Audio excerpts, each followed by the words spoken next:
With the Club World Cup underway, there has been a lot of word and news about the tournament before it even started.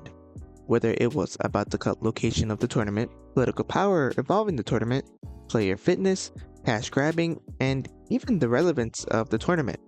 And to be honest with you, I agree with almost every person who is downsizing the tournament because it's straight up pump and dump scheme, and this isn't the first time we ever had a pump and dump scheme over here. But the question is, why is this new tournament format a stupid idea?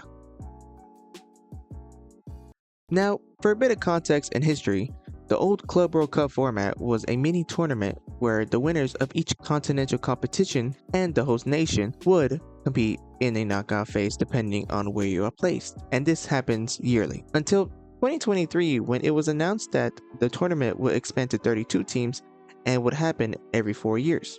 And to make things worse, the first tournament of this new format is taking place in the US.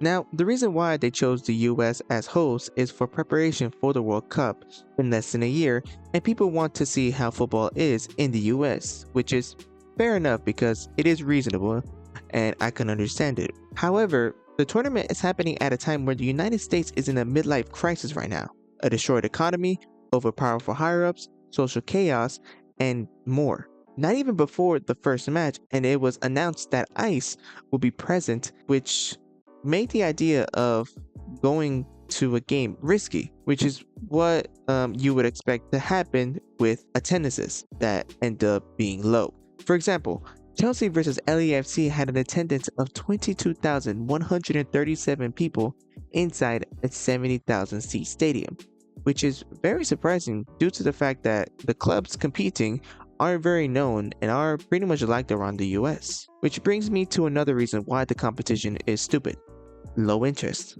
Now, the clubs competing in this tournament are good in their respective regions and have success over the past few years, but it just doesn't bring any interest to me personally, and that's mainly because of how the competition was being marketed before the tournament.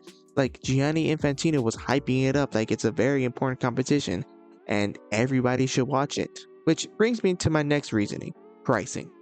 The fact that tickets to even watch a match came in the fucking thousands, and FIFA expected people to purchase those kinds of tickets was a disaster waiting to happen. But as of right now, tickets have decreased to roughly around $20 to $700, which is fair. And funny enough, FIFA were actually so desperate to fill up seats that they made a deal for $20 for 4 tickets to university students in Miami before the Inter Miami match, which is funny itself. But if that doesn't prove the tournament is a cash grab, then I don't know. And not only that, you also had accommodations such as drinks and food, all costing more than your average college tuition, which doesn't make any sense. Like, why would I pay over $40 for a hot dog, drink, and some chips to just watch a game where I paid thousands or maybe hundreds of dollars that has no relevance whatsoever? It's so stupid.